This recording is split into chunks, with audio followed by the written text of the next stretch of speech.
സ്ത്രീകളുടെ കൂട്ടത്തിൽ ആദ്യമായി ഇസ്ലാമിലേക്ക് കടന്നു വന്ന ആൾ മഹദിയായ ഖദീജ ബീവി റളിയല്ലാഹു അൻഹയാണ്. മുസ്തഫായ നബി സല്ലല്ലാഹു അലൈഹി വസല്ലമ തങ്ങൾക്ക് ജബലുൻ നൂർ പർവ്വതത്തിൽ വെച്ചുകൊണ്ട് വഹയിറങ്ങിയിട്ട് നേരെ വന്നത് ഖദീജ ബീവിയുടെ അടുക്കലേക്കാണ്. ഖദീജ ബീവി റളിയല്ലാഹു അൻഹ ഈമാൻ കൊണ്ടു. പിന്നീട് ഒരിക്കൽ ഖദീജ ബീവി മുത്തുനബി സല്ലല്ലാഹു അലൈഹി വസല്ലമയോട് പറഞ്ഞു, അല്ലാഹുവിന്റെ റസൂലേ, നിങ്ങളെ അല്ലാഹു നബിയാക്കി നിയോഗിക്കുന്നതിന്റെയും 5 വർഷങ്ങൾക്ക് മുമ്പ് നിങ്ങൾ നബിയാണെന്ന് ഞാൻ മനസ്സിലാക്കിയിട്ടുണ്ടായിരുന്നു. നബുവത്ത് കിട്ടണേന്റെ 5 കൊല്ലം മുമ്പ് തന്നെ നിങ്ങൾ നബിയാന്ന് എനിക്കറിയായിരുന്നു എന്ന് മഹദിയായ സയ്യിദത്തുനാ ഖദീജ റളിയല്ലാഹു അൻഹ. എന്താ കാരണം? ഖദീജ ബീവി റളിയല്ലാഹു അൻഹയുടെ വകയിലെ ആങ്ങളയാണ് വറഖത്ത് ബിൻ നൗഫൽ. ഖദീജ ബീവിന്റെ വാപ്പയും വറഖത്ത് ബിൻ നൗഫലിന്റെ വാപ്പയും ജ്യേഷ്ഠനും അനുജനുമാണ്. അതുകൊണ്ട് ഖദീജ ബീവിയും വറഖത്ത് ബിൻ നൗഫലും എളാപ്പ മൂത്താപ്പ മക്കളിലെ ആങ്ങളയും പെങ്ങളുമായിരുന്നു. ഒരു ദിവസം വറഖത്ത് ബിൻ നൗഫലും ഖദീജ ബീവിയും ഇങ്ങനെ സംസാരിച്ചു കൊണ്ടിരിക്കുമ്പോ വറഖത്ത് ബിൻ നൗഫൽ ഖദീജയോട് പറഞ്ഞു, അവസാന പ്രവാചകൻ വരാൻ സമയമായിട്ടുണ്ട്. അത് നമ്മുടെ നാട്ടിലാണ് വരിക. ലക്ഷണങ്ങൾ കൊണ്ട് ആ മനുഷ്യൻ ജനിച്ചതായി മനസ്സിലാകുന്നുണ്ട് എന്ന് പറഞ്ഞു. ഖദീജ ബീവി റളിയല്ലാഹു അൻഹക്ക് സമ്പത്തുണ്ട്, ഖദീജ ബീവിക്ക് സൗകര്യങ്ങളുണ്ട്. സമ്പത്തും സൗകര്യങ്ങളും ഉപയോഗപ്പെടുത്തി മക്കയിൽ നബിയാവാൻ പറ്റിയ ആൾ ആരാണുള്ളത് എന്ന അന്വേഷണത്തിന് ആളെ ഏർപ്പാട് ചെയ്തു. മക്കത്തെ ഓരോ ആൾക്കാരിങ്ങനെ പഠിച്ചു. അബൂജാഹിൽ ലഅനത്തുല്ലാഹി അലൈഹി പഠിച്ചു നോക്കിയപ്പോ മനസ്സിലായി നബിയാകാൻ പറ്റൂല എന്ന് മനസ്സിലായി. അബൂ സുഫിയാനെ പറ്റി പഠിച്ചു നോക്കുമ്പോ മനസ്സിലായി നബിയാകാൻ പറ്റൂല.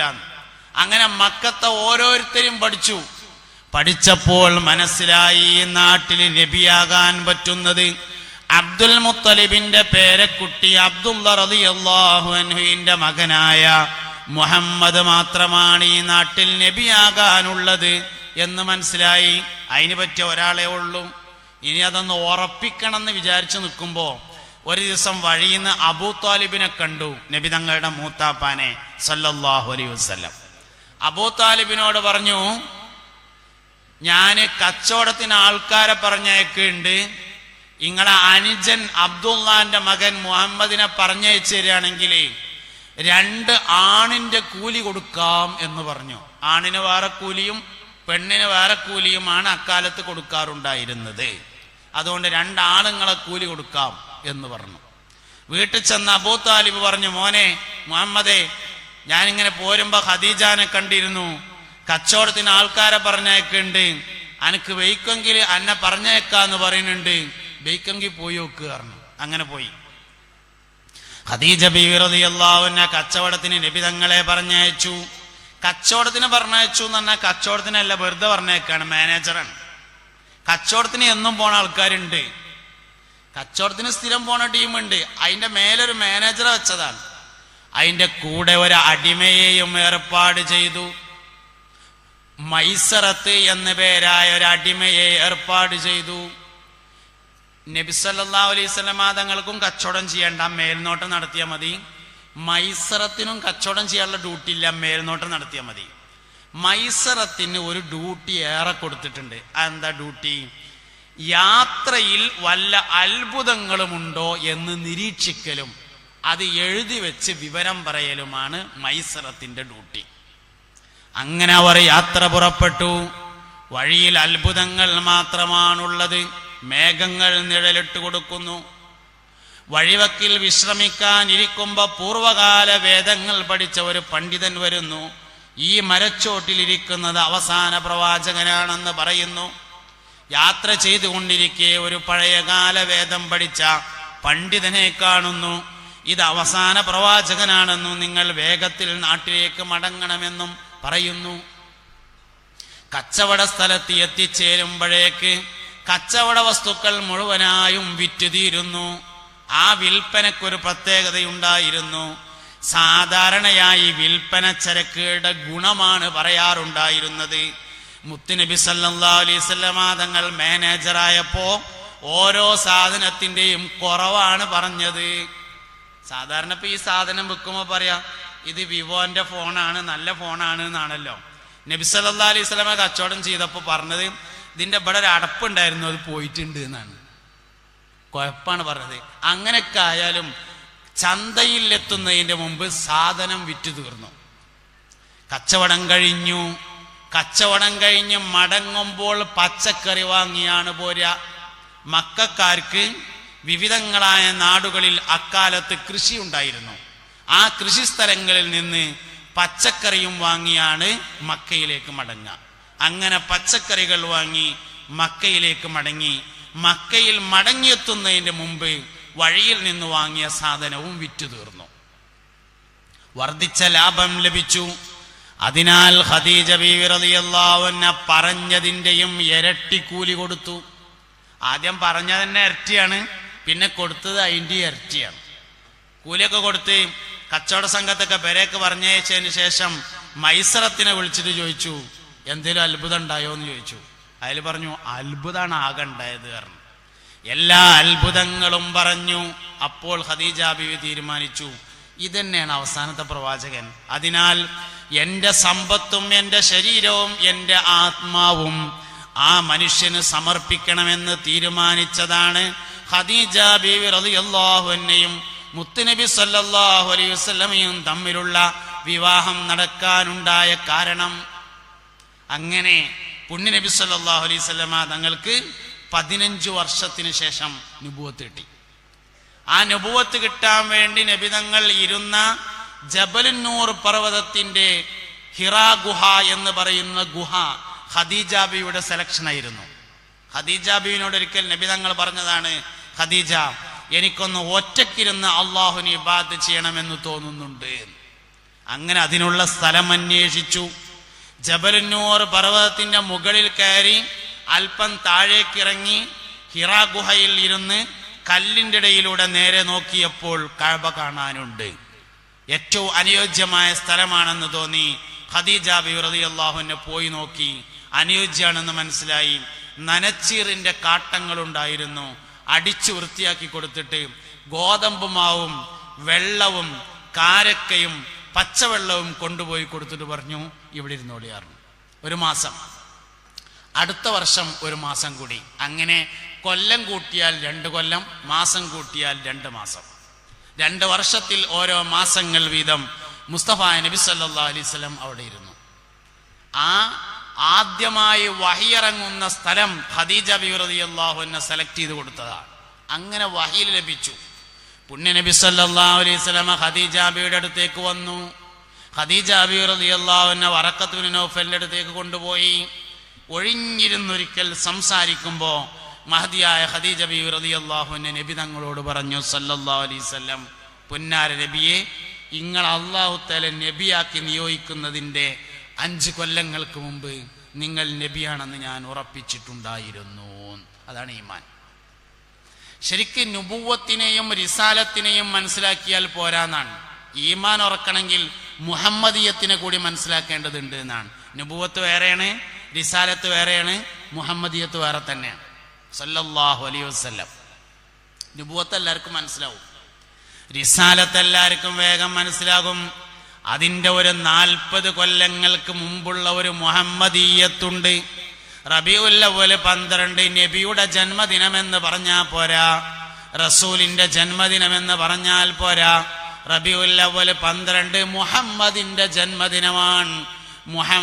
മുഹമ്മദായ ദിവസമാണ് സല്ലല്ലാഹു അലൈഹി വസല്ലം. അതുകൊണ്ട് ഈമാനുള്ളവന് റബീഉൽ അവ്വൽ 12 പറയുമ്പോൾ ഒരു ഉഷാർ കിട്ടും. അല്ലാത്തവൻ മുഹറം ഒരു 15 കഴിഞ്ഞാൽ തന്നെ മുഹമ്മദ് നബി സാധാരണ മനുഷ്യൻ തന്നെയാകുന്നു ഇലക്ട്രിക് പോസ്റ്റ് എഴുതിക്കും. ഈ ഉമ്മത്തിൽ ഏറ്റവും കൂടുതൽ തർക്കം ഉണ്ടാവാറുള്ള മാസം റബീഉൽ അവ്വലാണ്.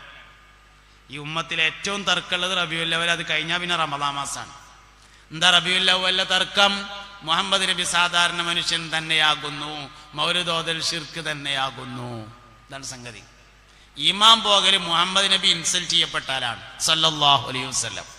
പുണ്യ നബി സല്ലല്ലാഹു അലൈഹി വസല്ലം ഒരു മനുഷ്യന്റെ കൽബിൽ മോശമായി തുടങ്ങിയാൽ ഈമാൻ പോകുന്നു എന്നതിൻ്റെ അടയാളമാണ്. അള്ളാഹുത്തേല ഞമ്മക്ക് ഒന്നും തന്നിട്ടില്ല, ആകെ മുഹമ്മദ് നബിനെ തന്നേ സല്ലല്ലാഹു അലൈഹി വസല്ലം. പറഞ്ഞേട്ടാ തോന്നും ഖുർആൻ അള്ളാഹു നമുക്ക് നൂലുമങ്ങനെ ഇറക്കിയതാണ്. നല്ലല്ലോ, അള്ളാഹുത്തേല നമുക്ക് ഖുർആൻ തന്നിട്ടില്ല. അള്ളാഹു നമുക്ക് ഖുർആൻ തന്നിട്ടില്ലെന്ന് ഖുർആൻ തന്നെ പറഞ്ഞിട്ടുണ്ട്. വെള്ളിയാഴ്ച ഓതുന്ന അൽ കഹ്ഫില് അൽഹംദുലില്ലാഹില്ലദീ അൻസല അലാ അബ്ദിഹിൽ കിതാബ. അബ്ദ് എന്ന് പറഞ്ഞാൽ ഒരാളാണ്, തോനാളുണ്ടെങ്കിൽ ഇബാദ് എന്നാണ് പറയേണ്ടത് എന്ന് ഉംറ വിസക്ക് പോയാൽ തന്നെ അറിയാം. വിസ വേണ്ട ഇതിന്. അബ്ദ് എന്ന് പറഞ്ഞാൽ ഒരാളാണ്, തോനാളുണ്ടെങ്കിൽ ഇബാദ് അറിയും. അൽഹംദുലില്ലാഹില്ലദീ അൻസല അലാ അബ്ദിഹി ഒരാൾക്കാണ് കൊടുത്തിട്ടുള്ളത്. ഖുൽ ഇൻ കുന്തും അലാ റൈബിൻ മിമ്മാ നസ്സൽനാ അലാ അബ്ദിനാ ഫഅ്തു ബിസൂറത്തിൻ മിൻ മിസ്ലിഹി. ഖുർആൻ ഒരാൾക്ക് കൊടുത്തതാണ്, മുഹമ്മദ് നബിക്ക് സല്ലല്ലാഹു അലൈഹി വസല്ലം. മുഹമ്മദ് നബിയാണ് നമുക്ക് തന്നിട്ടുള്ളത് സല്ലല്ലാഹു അലൈഹി വസല്ലം. നിസ്കാരം നമുക്ക് തന്നിട്ടില്ലല്ലോ. നിസ്കാരം തന്നിട്ടില്ല എന്ന് മാത്രമല്ല, നിസ്കാരം നമുക്ക് വേണ്ടി ചോദിച്ചു വാങ്ങിക്കൊടുന്നതാ മിറാജിന്. മിറാജിന്റെ അന്ന് മുത്തുനബി സല്ലല്ലാഹു അലൈഹി വസല്ലം ചോദിച്ചു വാങ്ങിക്കൊണ്ടുവന്നതാണ്. ഞമ്മക്ക് അല്ലാഹു തആല ഒന്നും തന്നിട്ടില്ല, നമുക്ക് ആകെ തന്നത് മുഹമ്മദ് നബിനെയാണ് സല്ലല്ലാഹു അലൈഹി വസല്ലം. ബാക്കിയെല്ലാം അള്ളാഹു മുഹമ്മദ് നബിക്കാണ് നൽകിയിട്ടുള്ളത് സല്ലല്ലാഹു അലൈഹി വസല്ലം. പറഞ്ഞാട്ടാ തോന്നും ലൈലത്തുൽ ഖദർ അല്ലാഹു തആല നമുക്ക് തന്നതാണ്. ലൈലത്തുൽ ഖദർ നമുക്ക് തന്നതല്ല. കാരണം ലൈലത്തുൽ ഖദർ എന്ന് പറഞ്ഞാൽ ഖുർആൻ ഇറങ്ങിയതാണ് ആ ദിവസത്തിന്റെ പ്രത്യേകത. ഖുർആൻ ഇറങ്ങിയതാണ് പ്രത്യേകത. ഇന്നാ അൻസൽനാഹു ഫീ ലൈലത്തിൽ ഖദർ വമാ അദ്റാക മാ ലൈലത്തുൽ ഖദർ. ഖുർആൻ ഇറങ്ങിയതാണ് ലൈലത്തുൽ ഖദറിന്റെ പ്രത്യേകത. മുഹമ്മദ് നബി ഇല്ലെങ്കിൽ സല്ലല്ലാഹു അലൈഹി വസല്ലം ഖുർആൻ ഇറങ്ങൂല.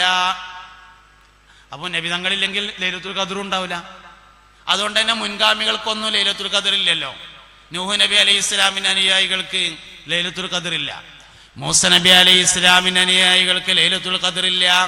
ലൈലത്തുൽ ഖദർ നമുക്ക് മാത്രമേ ഉള്ളൂ. എന്താ കാരണം? മുഹമ്മദ് നബിയുടെ പ്രത്യേകതയാണത് സല്ലല്ലാഹു അലൈഹി വസല്ലം.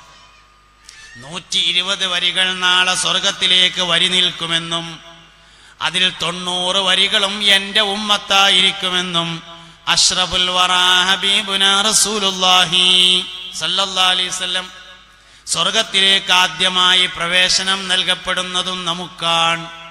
ആദ്യമായി വിചാരണയ്ക്ക് വേണ്ടി വിളിക്കപ്പെടുന്നതും നമ്മളെയാണ്. അല്ലാഹു സുബ്ഹാനഹു വ തആല ഭൂമിയിലേക്ക് അയച്ചതിൽ ഏറ്റവും ഷറഫായ ഉമ്മത്ത് മുഹമ്മദ് നബിയുടെ ഉമ്മത്താണ് സല്ലല്ലാഹു അലൈഹി വസല്ലം. തമാശയിൽ പോലും പറയരുത് ഈ ഖൗമ് നേരാവൂല. ചിലപ്പോൾ അങ്ങനെയൊക്കെ ഒരു വർത്താനുണ്ട്, നമുക്ക് വേണ്ടാത്ത വർത്താനം. നമ്മൾ ചിലപ്പം പറയാം എന്ത്, ഈ ഖൗമ് നേരാവൂല എന്നൊക്കെ പറയും. ഏത് ഖൗമ്? മുഹമ്മദ് നബിയുടെ ഉമ്മത്തിനെ പറ്റിയിട്ട് നമ്മളാ പറഞ്ഞത്. ആകെ നേരാണ് ഒരു ഖൗമാണിത് മുഹമ്മദ് നബിയുടെ ഉമ്മത്ത് സല്ലല്ലാഹു അലൈഹി വസല്ലം. അതുകൊണ്ട് അബദ്ധത്തിൽ പോലും ഓർമ്മയില്ലാതെ പോലും അങ്ങനെ പറഞ്ഞു പോകരുത് എന്നാണ്.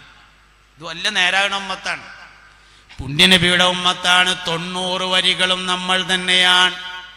ബാക്കി 30 വരിയാണ് എല്ലാ ഉമ്മത്തും കൂടിയുള്ളത്.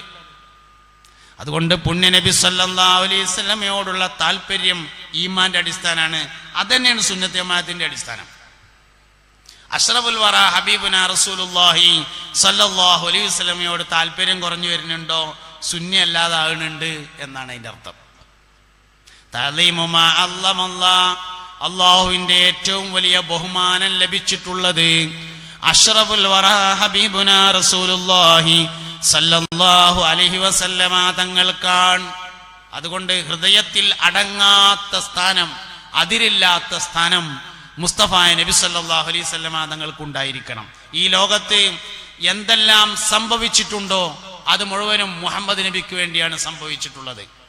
ഈ ലോകത്ത് എന്തെല്ലാം സംഭവിക്കാതിരുന്നിട്ടുണ്ടോ അതും മുഹമ്മദ് നബി സല്ലല്ലാഹു അലൈഹി വസല്ലമ തങ്ങൾക്ക് വേണ്ടിയാണ്.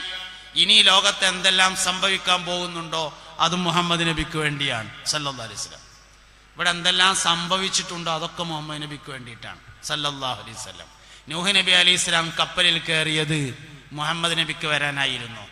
ആദം നബി അലൈഹിസ്സലാം സ്വർഗത്തിൽ നിന്ന് ഭൂമിയിലേക്ക് വന്നത് മുഹമ്മദ് നബിക്ക് വരാൻ വേണ്ടിയായിരുന്നു സല്ലല്ലാഹു അലൈഹി വസല്ലം. ഇബ്രാഹിം നബി അലൈഹിസ്സലാം ഇസ്മായിൽ അലൈഹിസ്സലാമിനെ മക്കയിൽ കൊണ്ടുചെന്ന് താമസിപ്പിച്ചത് മുഹമ്മദ് നബിക്ക് വരാനായിരുന്നു. ലോകത്ത് എന്തെല്ലാം സംഭവിച്ചിട്ടുണ്ടോ അത് മുഴുവൻ മുഹമ്മദ് നബിക്ക് വേണ്ടിയിട്ടാണ്. ഇനി രണ്ടാമത്തെ ഒരു കാര്യമുണ്ട്, ലോകത്ത് എന്തെല്ലാം സംഭവിക്കാതിരുന്നിട്ടുണ്ടോ, ആദ്യം പറഞ്ഞതിന്റെ അത്ര മനസ്സിലാകണതല്ല. അത് സംഭവിക്കാത്ത കാര്യങ്ങളും എന്തുകൊണ്ട് സംഭവിച്ചില്ല എന്നതിന്റെ ഉത്തരം മുഹമ്മദ് നബിക്ക് വേണ്ടി സംഭവിച്ചില്ല എന്നാണ്. ഉദാഹരണം പറഞ്ഞാല് മറിയം ബീവി റളിയല്ലാഹു അൻഹയെ കെട്ടിച്ചിട്ടില്ല, മറിയം ബീവി റളിയല്ലാഹു അൻഹയെ കല്യാണം കഴിച്ചിട്ടില്ല. എന്തേ കല്യാണം കഴിക്കാതിരിക്കാൻ കാരണം? മുഹമ്മദ് നബിക്ക് സ്വർഗത്തിൽ കല്യാണം കഴിക്കാൻ ലോകത്തെ എന്തെല്ലാം സംഭവിക്കാതിരുന്നിട്ടുണ്ടോ അതും മുഹമ്മദ് നബിക്ക് വേണ്ടിയിട്ടാണ്. ഇനി അതിനേക്കാൾ മനസ്സിലാകാൻ പ്രയാസമുള്ളൊരു കാര്യമാണ് മൂന്നാമത്തേത്. ഇനി എന്തെല്ലാം സംഭവിക്കാൻ പോകുന്നുണ്ടോ അതും മുഹമ്മദ് നബിക്ക് വേണ്ടിയുള്ളതാണ് സല്ലല്ലാഹു അലൈഹി വസല്ലം. ഇനി എന്താ സംഭവിക്കാൻ പോണത്? ഇനി മരിക്കും, ഖബറിലെത്തും, ഖിയാമത്ത് നാളുണ്ടാവും, മഹ്ശർ ഉണ്ടാവും, ഹിസാബ് ഉണ്ടാവും. ഇതൊക്കെ മുഹമ്മദ് നബിക്ക് വേണ്ടിയിട്ടാണ് സല്ലല്ലാഹു അലൈഹി വസല്ലം. എന്താ ഹിസാബ് പറഞ്ഞാല്? ഹിസാബ് ഏറ്റവും ചുരുങ്ങിയത് 50,000 കൊല്ലം ഉണ്ടാവുന്നതാണ്. ചുരുങ്ങിയ കണക്ക്, എല്ലാ അഭിപ്രായ വ്യത്യാസം മാറ്റി വെച്ചാല് ഏറ്റവും ചുരുങ്ങിയ കണക്കിന് 50,000 കൊല്ലം ഉണ്ടാവും. 50,000 കൊല്ലം ചെമ്പിന്റെ തറയില് സൂര്യൻ ഒരു ചാണുയരത്തിൽ എന്നത് ഏത് ആലങ്കാരിക പ്രയോഗമാണ് എന്ന് കൂട്ടിയാലും നല്ല ചൂടുണ്ടാവും എന്നുള്ളതിൽ തർക്കമൊന്നുമില്ലല്ലോ.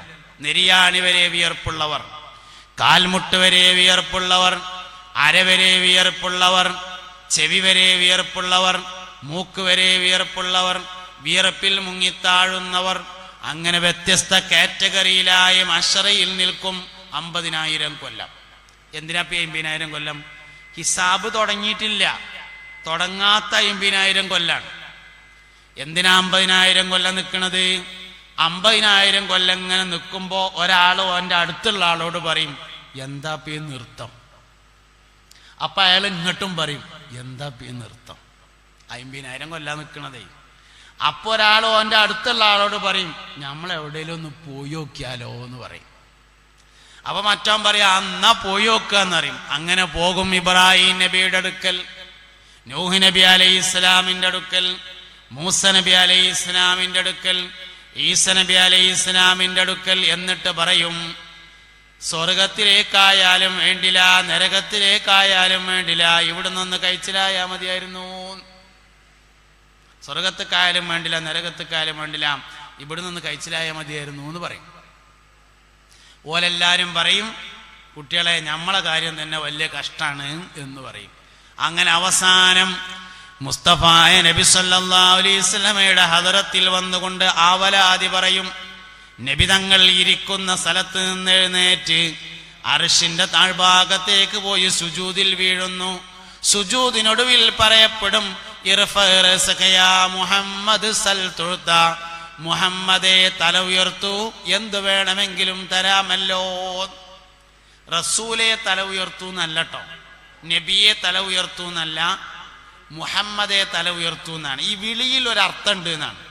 അപ്പൊ ഞാൻ സാലിം ഫൈസിയാണ്, ഇന്നവിടെ പ്രസംഗിക്കാൻ വേണ്ടി വിളിക്കുമ്പോ തുണിയും കുപ്പായും ഇസ്തിരി ഇടുന്നവനായ സാലിം ഫൈസിയെ ഇതാ പ്രസംഗിക്കുന്നു എന്ന് പറയാൻ പറ്റൂലല്ലോ. നവിന് ഇസ്തിരിടലില്ല എന്ന് ചോദിച്ചാൽ ഉണ്ട്. കന്തൂറട്ടവനായ സാലിം ഫൈസി പ്രസംഗിക്കുന്നു എന്ന് പറയാൻ പറ്റുമോ? നവിനെ കന്തൂറട്ടിടില്ല, ഇട്ടിട്ടുണ്ട്, പക്ഷെ അത് പറയാൻ പറ്റൂല. കാരണം പ്രസംഗിക്കുന്നതിന്റെ യോഗ്യത കന്തൂറട്ടതല്ല, അതുകൊണ്ടാ പറയാൻ പറ്റാത്തത്. പിന്നെന്താ പറയേണ്ടത്? പ്രമുഖ പ്രകാശകനും പണ്ഡിതനുമായ എന്നൊക്കെ പറയണം. മുഹമ്മദ്, മുഹമ്മദെ തല ഉയർത്തു എന്ന് പറഞ്ഞാൽ അതിന്റെ അർത്ഥം മുഹമ്മദീയത്താണ് ശഫാഅത്തിന്റെ യോഗ്യത, നുബുവത്തും റിസാലത്തുമല്ല. നുബുവത്തായിരുന്നുവെങ്കിൽ അയ്യുഹൻ നബിയു എന്നാണ് വിളിക്കുക. റിസാലത്തായിരുന്നുവെങ്കിൽ അയ്യുഹർ റസൂലു എന്നാണ് വിളിക്കുക. മുഹമ്മദീയത്തിനെ തന്നെ അംഗീകരിക്കണം. അത് 40 കൊല്ലങ്ങൾക്ക് മുമ്പാണ്. നുബുവത്തും റിസാലത്തും അംഗീകരിക്കാൻ വളരെ എളുപ്പമുണ്ട്. മുഹമ്മദീയത്തിൽ അംഗീകരിക്കുന്നിടത്താണ് പ്രശ്നം പറ്റിയിട്ടുള്ളത്. അതുകൊണ്ട് അഹ്ലുസുന്നത്തി വൽ ജമാഅ മുഹമ്മദീയത്തിനെ തന്നെ അംഗീകരിക്കും. അതുകൊണ്ടാണ് റബീഉൽ അവ്വൽ 12 നമുക്ക് 200 ഇരിക്കാൻ വയ്യാതാകണേ. നമുക്ക് 12 ആയാൽ പിന്നെ പൂർവ്വ വിദ്യാർത്ഥികൾ വന്നിട്ട് ചോദിക്കും സദറുസ്താദിനോട്, പൂർവ്വ വിദ്യാർത്ഥികൾക്ക് പാടാൻ പറ്റുമോ എന്ന് ചോദിക്കും. അപ്പൊ സദറുസ്താദ് പറയും എന്നാ പാടിക്കോളി എന്ന് പറയും. അപ്പണ്ട് പാടും. അപ്പൊ കീശയിൽ കായുള്ള ആൾക്കാരുണ്ടാവും, ഗൾഫിൽ നിന്നൊക്കെ വന്നിട്ട് അവിടെ ഇങ്ങനെ നിൽക്കണു. ഓൽക്ക് തോന്നും ഇനിയിപ്പോൾ ഈ കായ് ഇവിടെ വെച്ചിട്ട് കാര്യമില്ലല്ലോ, അപ്പൊ കവറിലിട്ടിട്ട് കൊടുക്കാൻ തോന്നും, അപ്പോൾ ഒരാൾ കൊടുക്കും. ഇതൊക്കെ തന്നെയാണ് ഈ പറഞ്ഞ സാധനങ്ങൾ. മുസ്തഫ നബി സല്ലല്ലാഹു അലൈഹി വസല്ലമയോടുള്ള അടങ്ങാത്ത താല്പര്യത്തിന്റെ പേരാണ് അഹ്ലു സുന്നത്തി വൽ ജമാഅ എന്ന് പറയുന്നത്. അതാണ് നമ്മളെ ആശയം. ആ ആശയത്തിന്റെ സംരക്ഷണത്തിന് വേണ്ടിയാണ് സമസ്ത കേരള ജംഇയ്യത്തുൽ ഉലമ ഉണ്ടാകുന്നത്. സമസ്തയുടെ കീഴിൽ നമ്മൾ ഒരുപാട് സ്ഥാപനങ്ങൾ പടുത്തുയർത്തുന്നതും കൊണ്ടു നടക്കുന്നതുമെല്ലാം. മഹാനായ കെ